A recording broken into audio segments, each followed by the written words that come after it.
বাড়িতে 44 ধারা জারি করে রাখবেন, সবসময় চোখ গরম। আমি বলিনি, মোহাম্মদ সাল্লাল্লাহু আলাইহি ওয়াসাল্লাম বলেছেন। 5 বার লাঠি দিয়ে পিটাতে বলেছেন। আহাল পরিবার বউকে লাঠি দিয়ে ঠিক করতে বলেছেন। তার মধ্যে একবার বলেছেন লাঠিটা তুমি দরজায় ঝুলিয়ে রাখো বউকে ঠিক করার জন্য। পৃথিবীর সবচেয়ে ভদ্র মানুষ, পৃথিবীতে এত বড় ভদ্র মানুষ কেউ জন্ম নেয়নি, তিনি বলছেন যে লাঠি দরজায় ঝুলিয়ে রাখো বউকে ঠিক করার জন্য, ছেলে মেয়েকে ঠিক করার জন্য। দিনী বোন, আপনাকে অপমান করার জন্য এই কথা আমি বলিনি, আপনাকে আমি খাটো করার জন্য এই কথা বলিনি। আপনি মেহমানকে খাওয়ান, সেটা তো আমরা চাচ্ছি। আপনি 150 চাল রান্না করবেন কেন, হাফ কেজি চাল রান্না করেন, ফকিরকে খেতে দেন। আর আপনাকে বলছি আজকে গিয়ে আপনার বউকে, স্ত্রীকে বলে দিবেন যে আমি যখন বাড়ি থেকে বের হব তখন খুচরা টাকা আমাকে 50টা 100টা দিবা, 5 টাকা 10 টাকা যত ফকির আসবে আমি দিতে থাকবো। সবাইকে যে বলছেন যে মাফ করেন, তো দিবেন কাকে? একটু নিজেকে মানুষ মনে করেন, এত টাকা ইনকাম করলেন, হিসাব থাকে না যে শ্বাস বন্ধ হয়ে গেলে সব শেষ হয়ে যাবে। বাড়ির ওপরে নীতিগতভাবে সবসময় কারগুজারি থাকবে। সম্মানিত দিনী ভাই বোন,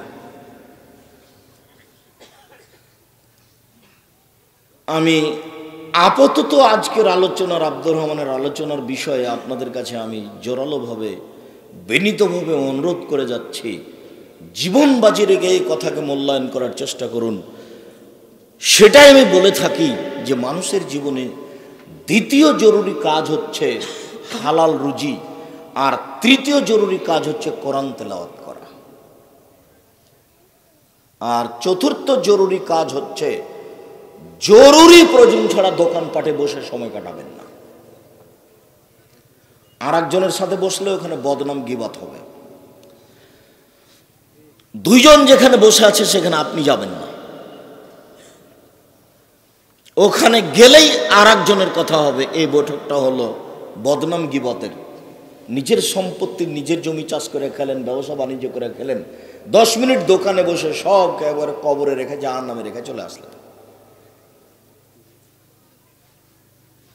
জরুরি প্রয়োজন ছাড়া বাড়ি ত্যাগ করবেন না।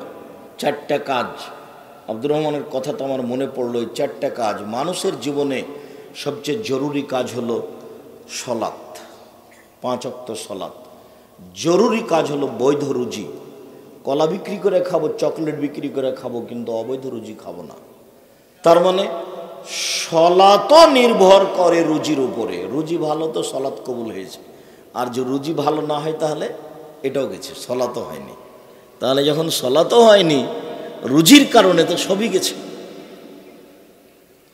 রাসূল সাল্লাল্লাহু আলাইহি সাল্লাম বলছেন ইন্নাল্লাহ তাইয়্যিব, আল্লাহ পবিত্র, লা ইয়াকবালু ইল্লা তাইয়্যিবা, আল্লাহ পবিত্র ছাড়া কবুল করেন না। এই কথা বলার পরে সুমা যাকারা রাজুলা, একটা লোকের আলোচনা করছেন, ইতুলি সাফারা, যে লোকটা সফরে আছে, আসাসা আকবারা, মাথার চুলগুলি এলোমেলো হয়ে গেছে, বিপদে পড়ে গেছে, হয় মধ্যে আদাইয়ে হাত তুলে আল্লাহর দরবারে প্রার্থনা করছে, রব্বি, হে আমার প্রতিপালক, আমি বিপদে পড়েছি, তুমি আমাকে উদ্ধার করো। মাতামুহু হারামুন, তার খাদ্য আছে হারাম, মাশরাবুহু হারামুন, তার পানি আছে হারাম, মালবাসুহু হারামুন, তার পোশাক আছে হারাম, গুজিয়া বিল হারামে, তার জীবিকা নির্বাহ হারাম। আন্না ইস্তাজাবুল্লাহু, তার দোয়া কি করে কবুল হতে পারে? প্রথমত সফরে থাকলে মানুষের দোয়া কবুল হয়। দ্বিতীয়ত বিপদে পড়লে মানুষের দোয়া কবুল হয়। তৃতীয়ত হাত তুলে দোয়া করলে মানুষের দোয়া কবুল হয়। আল্লাহ বড় সত্তা, মানুষ যখন হাত তুলে দোয়া করে তখন তার খালি হাতটা ফিরিয়ে দিতে লজ্জা পান। অত বড় সত্তা লজ্জা পায়। কেমনে তার হাতটা ফিরিয়ে দিই? তো হাত তুলে দোয়া করছে, বিপদে পড়ে দোয়া করছে, সফরে আছে, সবটাই হচ্ছে দোয়া কবুলের মাধ্যম। এরপরে তার দোয়া কবুল হয় না। এই জন্য যে খাদ্য হারাম, এই জন্য যে পানি হারাম, এই জন্য যে পোশাক হারাম, এই জন্য যে জীবিকা নির্বাহ হারাম। তাহলে কি হলো দেখেন, পয়সা তো অনেক ইনকাম করলেন, নিজেই বুঝতে পারলেন না যে পয়সা কেমন। আমি আপনাকে কলা বিক্রি করে ছোট ব্যবসা করতে বলিনি। যারা ব্যবসা বাণিজ্য করছেন তারা মনে করবেন যে ঢাকা শহরে আমি সবচেয়ে বড় ব্যবসা করব। কোটি টাকা ইনকাম করতে হবে। বেশি টাকা ইনকাম না করলে আপনি দিন ধর্মের উপকার করতে পারবেন না। আবু বকর সিদ্দিক রাদিয়াল্লাহু তাআলা ওনার ঈমান বড়, তবে টাকা কম। মুখের ভাষা একেবারে সারা পৃথিবীর মানুষকে ডিঙিয়ে চলে গেছে, তবে কাজ হবে উসমানের টাকা দিয়ে। আবু বকর খুব জটিল পথ, 6 থেকে 800 কিলোমিটার পথ, তাবুকের যুদ্ধে যেতে হবে, কি করা যায়? ওমর, ওসমান। তো ওমর বলছেন যে বাড়িতে যা আছে তার অর্ধেক দিলাম। তো উনি বললেন যে আমি অনেক কিছু দিয়েছি, এবার আবু বকর সিদ্দিককে হারিয়ে দেব। আবু বকর সিদ্দিক, আমি আপনাকে আর আল্লাহকে বাড়িতে রেখে যা আছে সবই দিলাম। তো বাক্য তো এমন বলেছেন, আর কেউ এ বাক্যকে উপেক্ষা করে কিয়ামত পর্যন্ত কেউ যেতে পারবে না, কিন্তু টাকা দিয়ে ভ্যান ভাড়াও হবে না। উসমান, আচ্ছা ঠিক আছে, আপনার যত লোক যাবে তাবুকের যুদ্ধে তার অর্ধেকের যাতায়াত খরচ, খাওয়া খরচ আমি দিব। তো যাতায়াত খরচ মানে উঁট দিবেন, 30,000 মানুষ ছিল, 15,000 মানুষকে 15,000 উঁট দিবেন। এবার আপনি লাগান 15,000 উঁটের দাম কত? 30,000 মানুষের 3 মাসের যাতায়াত খাওয়া খরচ দিবেন। 1,000 মানুষের একদিনের খাওয়ার কত লাগে? তাহলে 15,000 মানুষের 3 মাসের খাওয়া খরচ কত লাগতে পারে? তার নাম ধনী, তার নাম টাকা। আপনি 10 টাকা ইনকাম করে অহংকার করতে লাগলেন, তাহলে তো আপনি বুঝতে পারেননি যে রুজি আপনি ইনকাম করলেন না উপরওয়ালা দিল। বেশি পয়সা ইনকাম করেন, দিন ধর্মের উপকার করতে পারবেন। আমি জানি না জামিয়া সালাফি আপনি কয় টাকা দেন, আমি অনেক দিন থেকে আসছি এতটা অঞ্চলে, আর মনে করি এটা ঢাকার পাশে, মানে এর প্রায় সবাই ব্যবসায়ী, আবার এসব এলাকার লোক প্রায় সাভারে থাকে, সবাই ইনকাম করে। আমি জানি না জামিয়া সালাফিয়ার পিছনে আপনার কত টাকা খরচ আছে। জামিয়া সালাফিয়া প্রতি মাসে বেতন লাগে 18 লক্ষ। এখন এক মাসের বেতন লাগে 18 লক্ষ। 3,500-এর বেশি ছেলে মেয়ে, সব ভিন্ন ভিন্ন জায়গায় থাকে খায়। 500 জন অসহায় ছেলে মেয়ে আছে, 200 জন ইয়েতিম আছে, 200 জন ইয়েতিম। জানি না আপনার কয় টাকা সেখানে খরচ হয়। 550 শতক জমি কিনছি এখন এই রূপগঞ্জ, নারায়ণগঞ্জ, ঢাকা 300 ফুট রাস্তার মাথায়।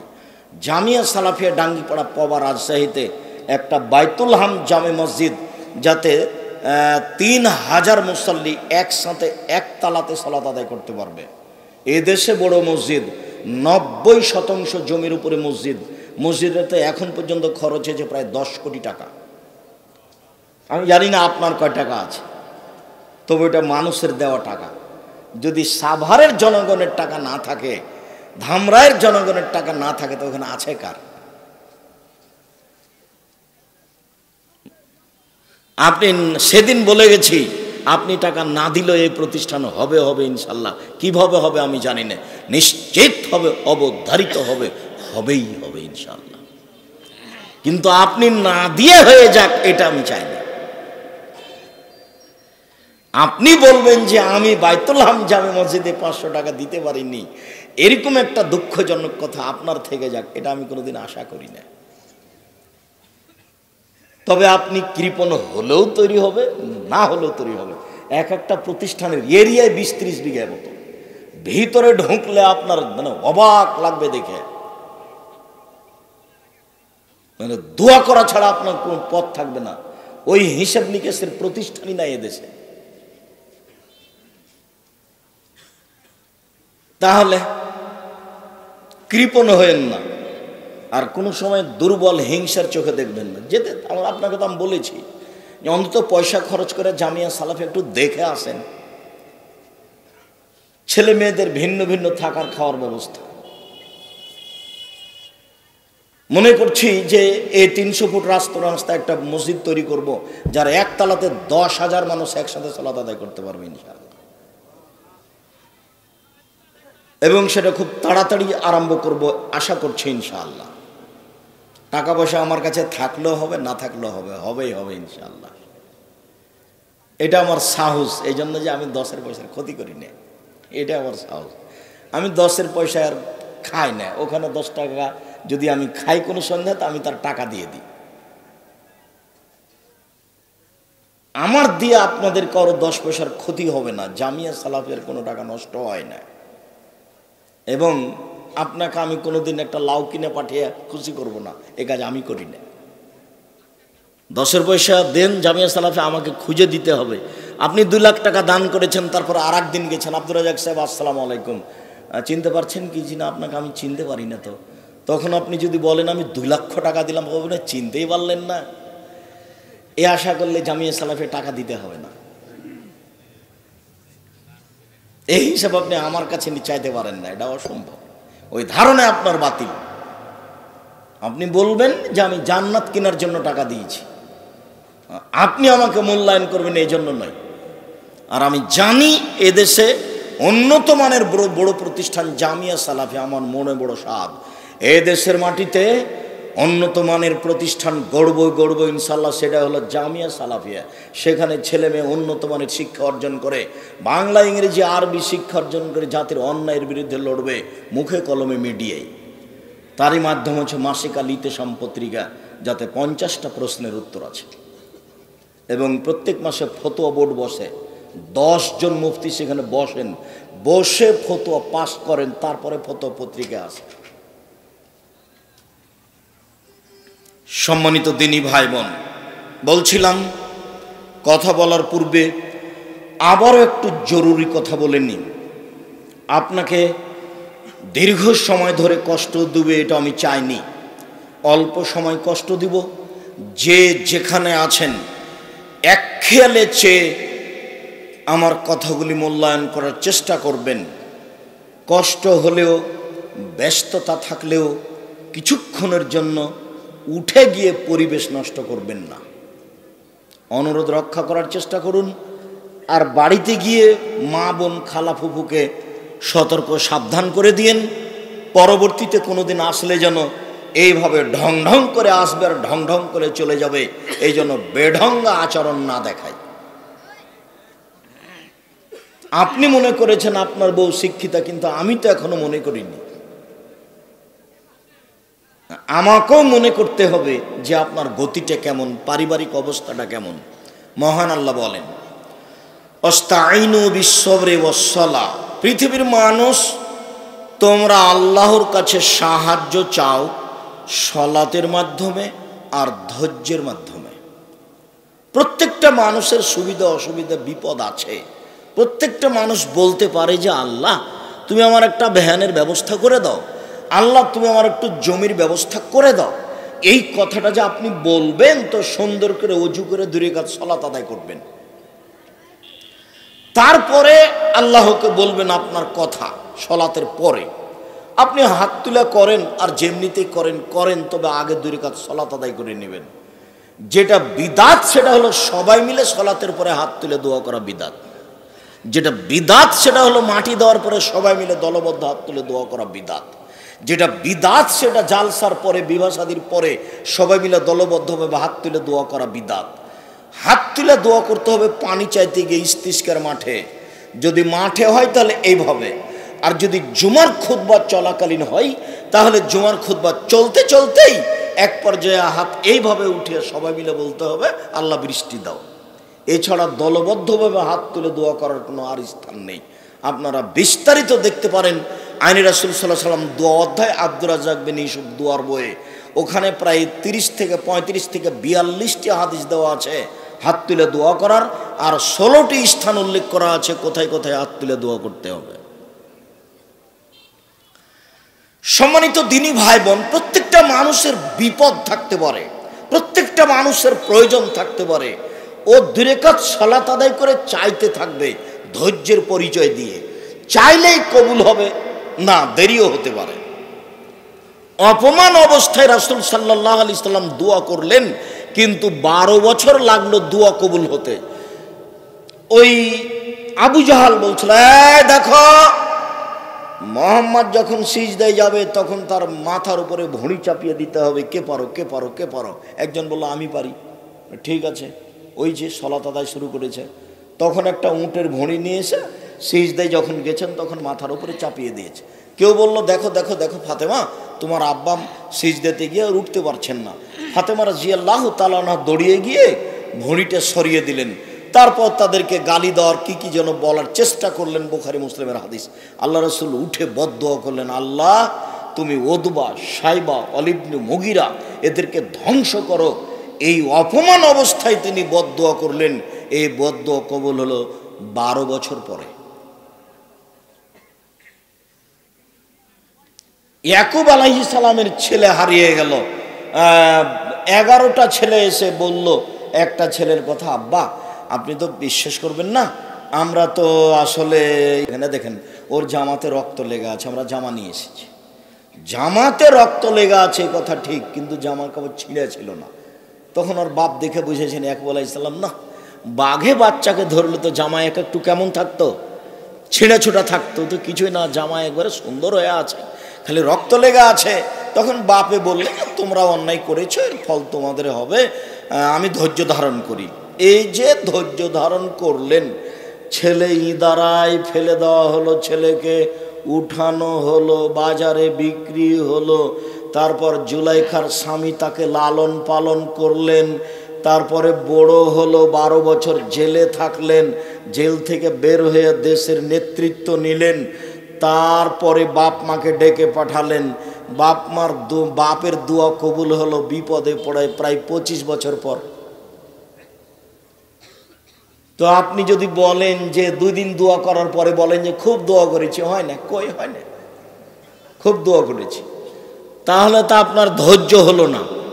আল্লাহ বলছেন যে সাহায্য চাও, 2 রাকাত সালাত আদায় করে আর ধৈর্য ধারণ করো, তাহলেই ফল পাবা। সালাত আদায় করতে হবে, 2 রাকাত সালাত আদায় সুন্দর করে ওযু করে, সুন্দর ওযুর দাম আছে। রাসূল সাল্লাল্লাহু আলাইহি সাল্লাম একদা আমাদের নবীকে বলছেন, এক হাদিসে এসেছে পিঠের উপরে হাত দিলেন আল্লাহ স্বপ্নে। আমাদের নবী বলছেন যে আমি স্বপ্নে দেখছি যে আল্লাহ আমার পিঠের উপরে হাত লাগালেন।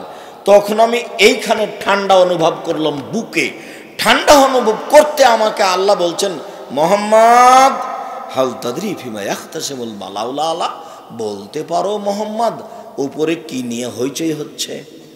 জি হ্যাঁ আমি বলতে পারি। কি নিয়ে? কাফফারাত, মানুষের পাপ মিটে যাবে কি নিয়ে, সে নিয়ে হইচই হচ্ছে। ফেরেশতারা বলছেন এটা করলে পাপ মিটে যাবে, আদমের ছেলে মেয়েরা যদি এটা করে পাপ মিটে যাবে, এই নিয়ে হইচই হচ্ছে। তো সেইটা হলো এই যে আল মাকসু ফিল মসজিদে বাদাস সালাওয়াত, সালাতের পরে মসজিদে বসে বসে তাসবিহ তাহলিল করবে, জিকির আজকার করবে। 1 2 আল মাশু আলাল আকদামিল আল মাসাজিদ, পায়ে হেঁটে মসজিদে যাবে। 3 ইসবাগুল ওযু, সুন্দর করে ওযু করবে। এই 3টা কাজ করলে আদম সন্তানের পাপ মিটে যাবে। এই 3টা কাজ করলে আদম সন্তানের পাপ মিটে যাবে। আশাবে খায়রিন ও মাতাবে খায়রিন। এই সময়ে যদি আদমের ছেলে মরে যায়, তার মরে যাওয়া ভালো, যদি বেঁচে থাকে তাহলে বেঁচে থাকা ভালো। এই সময়ে তার মরে যাওয়া ভালো, বেঁচে থাকা ভালো, মরে যাওয়া ভালো, বেঁচে থাকা ভালো।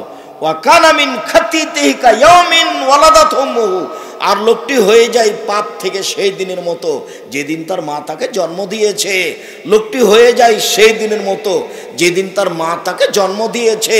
লোকটি পাপ থেকে হয়ে যায় সেই দিনের মতো যেদিন তার মা তাকে জন্ম দিয়েছে। লোকটি নিষ্পাপ হয়ে যায়। তো সুন্দর করে ওযু করলে এই হয়। সুন্দর করে ওযু করে 2 রাকাত সালাত আদায় করে বলতে হবে যে আমি তোমাকে এইটা বলছি।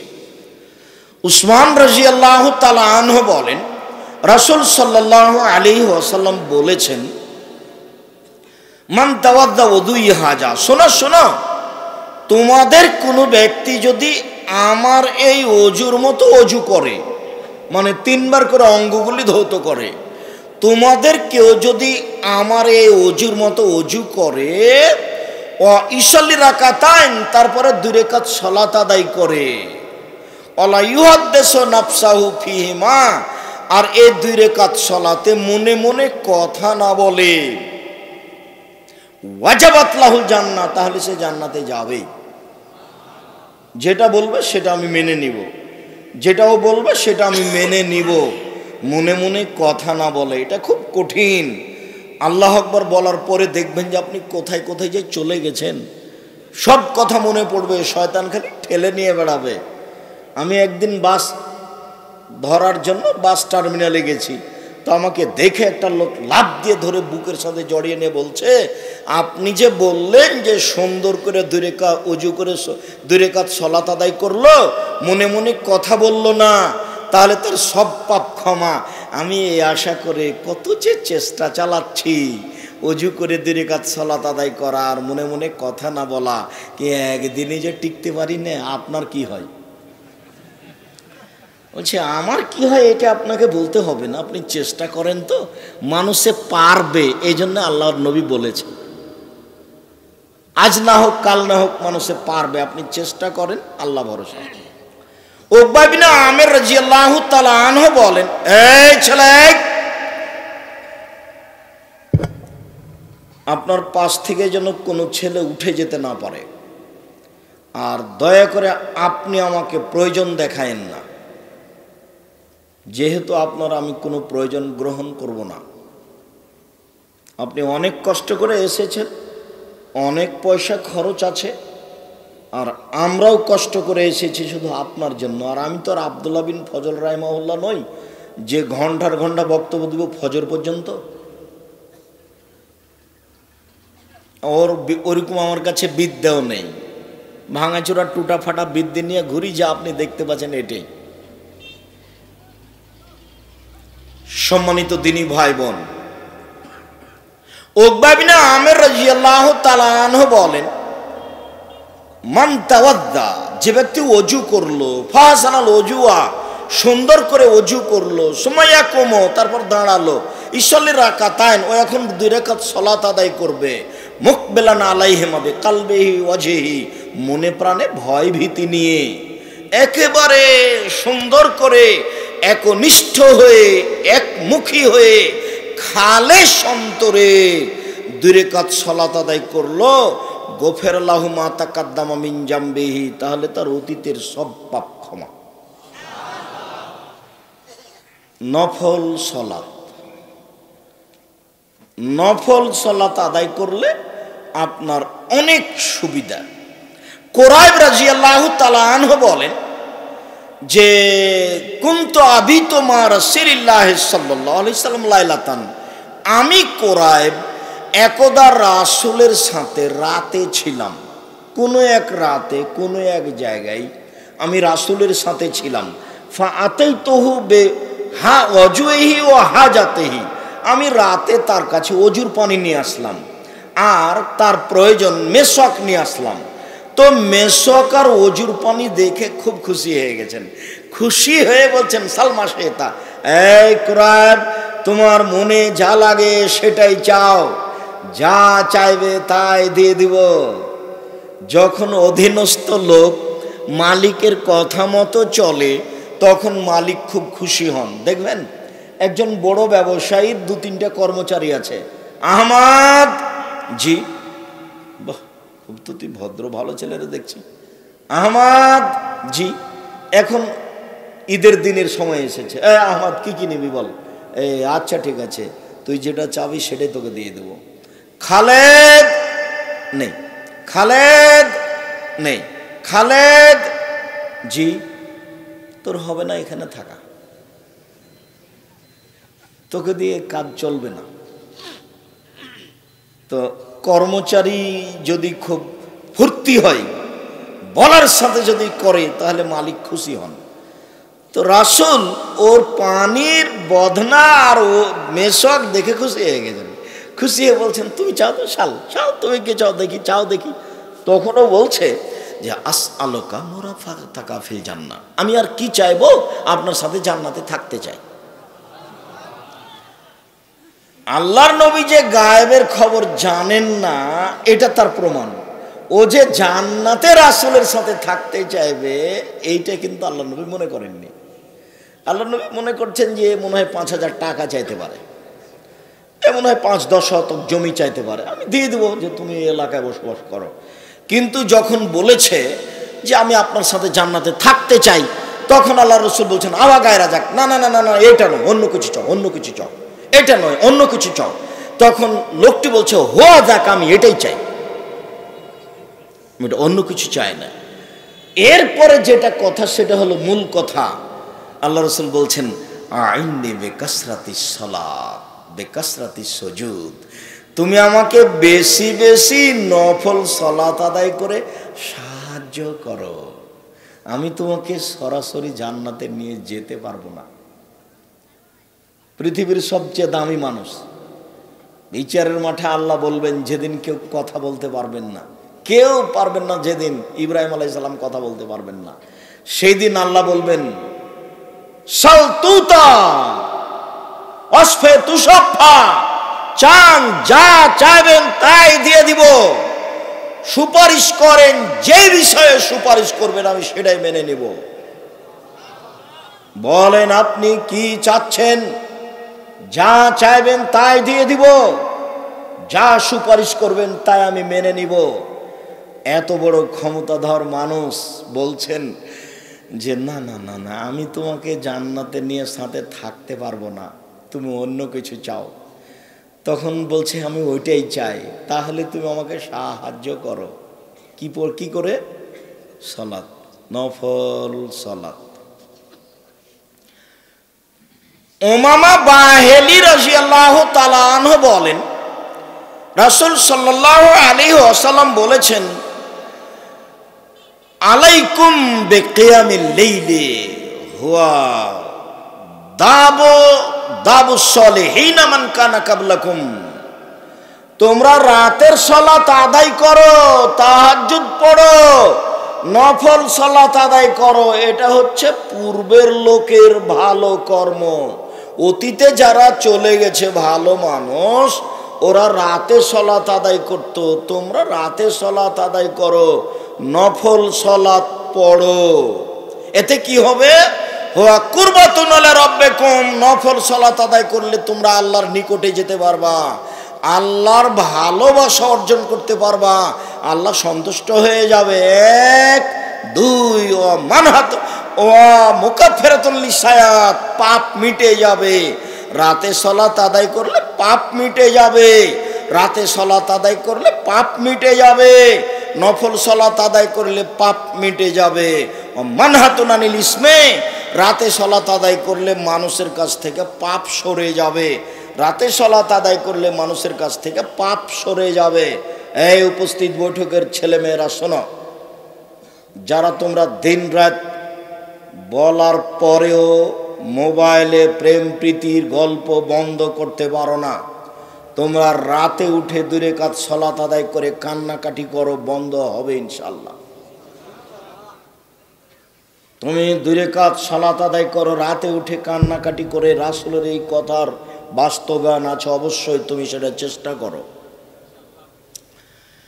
সম্মানিত দ্বীনি ভাই বোন, 2 রাকাত সালাত, 2 রাকাত সালাতের অনেক সুবিধা। খালেদ আল জোহানি রাদিয়াল্লাহু তাআলা আনহু বলেন রাসূল সাল্লাল্লাহু আলাইহি সাল্লাম বলেছেন মান সাল্লা রাকাতাইনে আলাম ইয়াসু ফিহিমা, মানুষ যদি 2 রাকাত সালাত আদায় করে, অলসতা না করে, গফির লাহু মা তাকাদ্দামা মিন জামবিহি, তাহলে তার অতীতের সব পাপ ক্ষমা।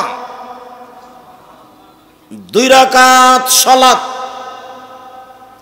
বুরায়দা রাদিয়াল্লাহু তাআলা আনহু বলেন দা রাসূলুল্লাহ সাল্লাল্লাহু আলাইহি সাল্লাম লে বেলালিন বাদাল ফজরে, একদা ফজর সালাতের পরে আল্লাহ তাআলা বেলাল রাদিয়াল্লাহু তাআলা আনহুকে ডাকলেন, ডেকে বলছেন বেলাল আইয়ু আমালিন আরজা ইনদা কামিল তাহু, বলো তো বেলাল তুমি এমন কি আমল করো যে ব্যাপারে তুমি আশাবাদী, যে আমল আল্লাহর দরবারে আমল কবুল হচ্ছে। বলো তো বেলাল তুমি কি আমল করো যে আমলের ব্যাপারে তুমি আশাবাদী। মা দাখালতুল জান্নাতা কাত্ত, আমি জান্নাতে প্রবেশ করিনি কখনো। কুল্লামা দাখালতুল জান্নাতা, যতবার আমি জান্নাতে প্রবেশ করেছি, সমেত খাসখাসাতা নালাক, দেখি তুমি আমার আগে আগে জান্নাতে জুতা পায়ে দিয়ে হাঁটো, আমি দেখি তোমার জুতার শব্দ, আমি দেখি তুমি আমার সামনে দিয়ে জুতা পায়ে দিয়ে হাঁটছো জান্নাতে, বলো তো বেলাল তুমি কি আমল করো যে আমলের কারণে তুমি জান্নাতে আমার আগে আগে হাঁটো? তখন বেলাল রাদিয়াল্লাহু তাআলা আনহু বলেন, আল্লাহর নবী, আমি এমন কোনো আমল করি না যে আমলের ব্যাপারে আমি আশাবাদী যে আপনার আগে আগে জান্নাতে হাঁটবো, এমন কোনো আমল আমার নেই। তবে কুল্লামা তাওয়াদ্দাইতু সাল্লাইতু রাকাতান, যখনই আমি ওযু করি তখনই আমি 2 রাকাত সালাত আদায় করি। যখনই আমি আজান দিই তখনই আমি 2 রাকাত সালাত আদায় করি। যখনই আমি ওযু করি তখনই আমি 2 রাকাত সালাত আদায় করি। যখনই আমি আজান দিই তখনই আমি 2 রাকাত সালাত আদায় করি। তখন আল্লাহ রাসূল বলছেন, বেহেমা বেলাল, বুঝেছি আমি, তুমি এই কারণেই তো আমার আগে আগে জান্নাতে জুতা পায়ে দিয়ে হাঁটো। বেলাল, বুঝেছি আমি বুঝতে পেরেছি তুমি কেন আমার আগে আগে জান্নাতে জুতা পায়ে দিয়ে হাঁটো, এই কারণেই তো তুমি হাঁটো। সম্মানিত দিনী ভাই বোন, 2 রাকাত সালাত, 2 রাকাত সালাতের অনেক সুবিধা। 2 রাকাত সালাত আদায় করলে যে কোনো বিপদ থেকে বেঁচে যাবেন। পৃথিবীর যে কোনো বিপদ থেকে বেঁচে যাবেন 2 রাকাত সালাত আদায় করলে। দেখুন আপনি, লাম ইয়াতাকাল্লাম ফিল মাহাদে, আবু হুরায়রা রাদিয়াল্লাহু তাআলা আনহু বলেন, রাসূল সাল্লাল্লাহু আলাইহি সাল্লাম বলেছেন, লাম ইয়াতাকাল্লাম ফিল মাহাদে ইল্লা সালাসা, পৃথিবীতে মাত্র 3 জন মায়ের কোলে দুধ খাওয়া অবস্থায় কথা বলেছে। মাত্র 3 জন শিশু দুধ খাওয়া অবস্থায় মায়ের কোলে কথা বলেছে। এক, ঈসা আলাইহিস সালাম। 2, কানা রাজুলুন ফি বানি ইসরাঈল ক্বালা লাহু জুরাইজ, হাজার হাজার বছর আগে একজন লোক ছিল, তার নাম ছিল জুরাইজ। ও ইসাল্লি ফি সাওমাতিহি, সে একদা তার গির্জা ঘরে সালাত আদায় করছিল। ফাজাত উম্মুহু, ইতিমধ্যে তার মা চলে এসেছে। রাতে সালাত আদায় করছিল, তার মা রাতে চলে এসেছে। ফাদাত উম্মুহু, তার মা তাকে ডাকলো, জোরাইজ জোরাইজ জোরাইজ। ফাকালা জোরাইজ, জোরাইজ মনে বলে বলতে লাগলো, উজিবহা আ উসাল্লি, এখন আমি মায়ের ডাকে সাড়া দিব না সালাত আদায় করব, আমি মায়ের ডাকে সাড়া দিব না সালাত আদায় করব। এভাবে ভাবতে ভাবতে একটু দেরি হয়ে গেছে। তখন মায়ে বদদুয়া করছেন, আল্লাহুম্মা লা তুমিথু হাতুরিয়াহু ওয়াজুহাল মুমিসাত, আল্লাহ তুমি এর মরণ দিও না পতিতালয়ের মহিলার মুখ দেখা পর্যন্ত। আল্লাহ তুমি এর মরণ দিও না পতিতালয়ের মহিলার মুখ দেখা পর্যন্ত। আল্লাহ তুমি এর মরণ দিও না বদ মহিলার মুখ দেখা পর্যন্ত। এ বলে মা চলে গেলেন। দেরি হয়নি, ফাতাররাজাত লাহু ইমরা, একটা মহিলা এসে উপস্থিত। ফাতাকাল্লামাত, মহিলা তার সাথে জেনার ব্যাপারে কথা বলল। আবা, তিনি অস্বীকার করলেন, ছি ছি ছি ছি ছি, বলো কি তুমি। ফাতাতির রাইয়ে, তখন মহিলা একটা রাখালের কাছে আসলো। ফাম কানাথু, রাখালকে জোর করে চেপে ধরে অন্যায় করলো। ফাওয়ালাদাত গোলামান, এতে একটি বাচ্চা জন্ম নিল। ফাকালাত হুয়া মিন জোরাইজ, বাচ্চাটা জন্ম নেওয়ার পরই বলল, এই ছেলে হলো জোরাইজের। ফাআতাহু, গ্রামবাসী তার নিকটে আসলো। ওয়াকাসসারু সাওমাতাহু, তার গির্জা ঘরকে ভেঙে একবারে খান খান করে দিল, ধুলা ধুলা করে দিল। ওয়ানজালাহু, তাকে ঘর থেকে বের করে রাস্তায় নামিয়ে দিল। ও সাব্বুহু, অকথ্য ভাষায় যার যা মনে লাগলো সে তার সেইভাবে সে গালি দিল। ফাকামা, তখন নিরুপায় হয়ে জোরাইজ দাঁড়ালো। ও তাওয়াজ্জা, ওযু করলো। ও সাল্লা রাকাতান, 2 রাকাত সালাত আদায় করলো। সুম্মা আতা গোলামান, তারপরে দুধের বাচ্চার কাছে আসলো। দুধের বাচ্চাকে এসে বলল, মান আবুকা, ও দুধের বাচ্চা, তুমি তোমার মায়ের কোল থেকে বলো তো তোমার বাপ কে। তখন দুধের বাচ্চা বলছে, আবি আর রাই, আমার বাপ হচ্ছে রাখাল। জনগণ বলল, নাবনি সাওমাতাকা বিযাহাবে, জোরাইজ তোমার গির্জা ঘর স্বর্ণ দিয়ে বানিয়ে দিব, মাটির ছিল। তখন জোরাইজ বললেন, লা, জি না, আমার গির্জা ঘর স্বর্ণ দিয়ে বানাতে হবে না, ইল্লা বিত্তিন, মাটি দিয়ে বানিয়ে দিতে হবে। মুসলিম এই লম্বা হাদিসের একটা অংশ আপনার সামনে পেশ করলাম। কি আপনি বুঝলেন? কয়েকটা জিনিস বুঝার আছে। তার মধ্যে একটা হলো বিপদে পড়ে 2 রাকাত সালাত আদায় করলে আল্লাহ আপনাকে বিপদ থেকে বাঁচিয়ে দিবেন। জোরাইজ মহা বিপদে পড়েছিল, 2 রাকাত সালাতের মাধ্যমে আল্লাহকে বলল, আল্লাহ তাকে বাঁচিয়ে দিলেন। আর একটা জরুরি কথা হলো এই, জীবনে কোনোদিন মায়ের অবাধ্য চলবেন না।